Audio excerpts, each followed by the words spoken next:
What scares you more than death? Going blind and deaf. Either one alone would be a terrible challenge, but something I could manage.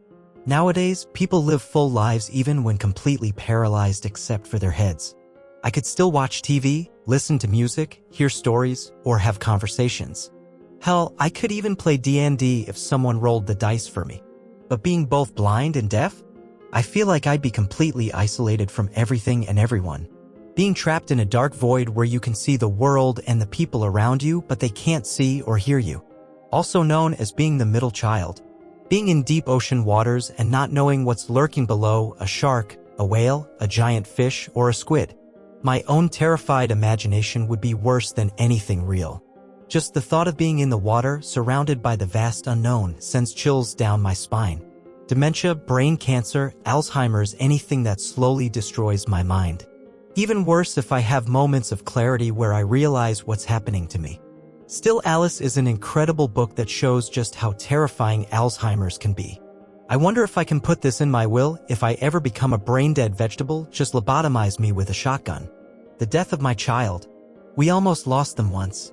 I can't put into words how it felt watching them fight for their life, knowing we might lose them. I only experienced that pain for a short time, but it was unbearable. I don't know if I could go on living if that pain became permanent.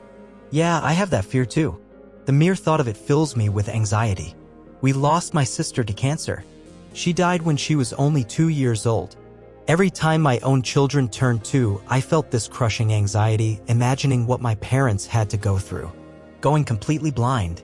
If that happened, I wouldn't be able to enjoy almost any of my passions. I love art. I love writing. I love driving through the countryside.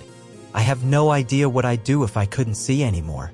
You could still write using a microphone and a computer. There are tools for that.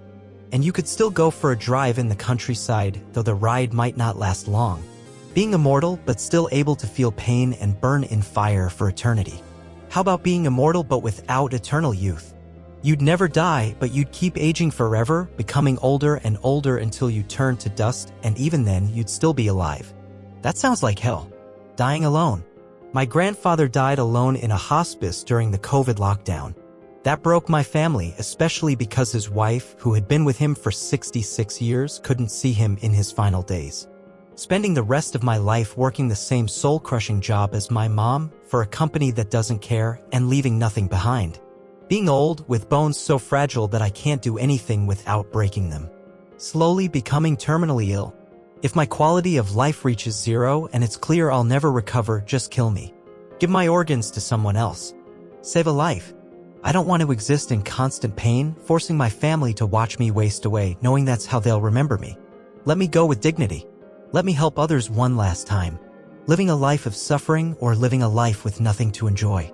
When I was in my worst depression, my therapist did a safety check at the end of every session.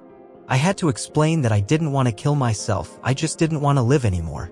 I had a time when I wanted to die. But honestly, the feeling of hopelessness was even worse. I didn't want to die, but I didn't want to live either. I was trapped in this awful limbo, knowing there had to be something that could help, but having no idea what it was or where to find it. To anyone feeling like this right now, things will get better. It takes a lot of work, tears, and painful truths, but life is worth living. One day, you'll see the beauty in the world again. Please, don't give up. That my children will die before me. My grandmother had 9 children. 5 of them died before she did, including my father. My mom is 77. Her eldest son, my half-brother, died 2 weeks ago at 58 from a heart attack. So yeah, when your children die before you, it's absolute hell. My grandmother had 4 children. Now, only 1 is left. In November, she turns 96. Yeah, there's a lot to be afraid of. Death isn't that scary when you're expecting it. Seriously, can anyone give me a single good reason to live? I'm not suicidal, I'm just thinking. What does life even have in store for me? The first quarter of my life, I'll spend in school where they'll treat me like garbage and crush my spirit with piles of meaningless work to turn me into a mindless worker. After that, I have 2 options. 1, I get a dead-end job that I work at forever, barely scraping by. I'll probably watch all my loved ones die before me since I'm the youngest in the family. I don't like people, so I'm not interested in friendships or relationships.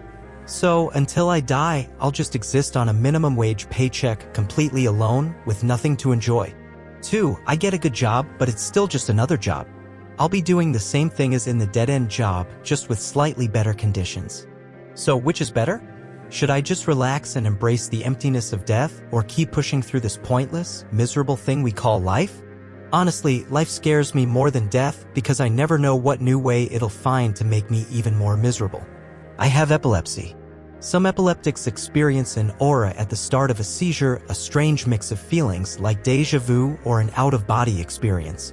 For me, it's the latter, a surreal, blurry sense of impending doom. During an aura, I can't even say my own name or age, but deep inside, I know what's happening. I feel trapped in my own body. It's like a storm raging in my brain. But to others, I just look a bit dazed and confused. I'm not afraid of death. Compared to a seizure, it seems like a blessing. Pain, never-ending, unbearable pain. There are things worse than that. Much worse. Let me introduce you to fatal familial insomnia. Explains the disease. A slow descent into madness while being fully aware of it. Hi. Just a little reminder, in most of the so-called developed world, people still don't have the right to die. Have a nice day. Here's a quote from Thomas. I want every person facing death to be as comfortable as possible. Unfortunately, most of Western civilization is run by capitalists, who I see as true barbarians. As long as we have to live in this world, what could be more reasonable than wishing for the least amount of suffering? That will never happen because too many people are savages, cruel, inhumane. This is why euthanasia is so despised. Even where euthanasia is legal, you won't get help dying until you're in unbearable agony. In Switzerland, there's a clinic called Dignitas that can put you down humanely. In Oregon, euthanasia is still legal, but probably not for long. What would be the greatest gift to humanity? Allowing people to choose a painless, dignified death before they turn into helpless zombies. If you support the right to die, I encourage you to find an organization fighting for it where you live and join them. Words mean nothing without action. The sooner we legalize euthanasia, the fewer people will suffer needlessly.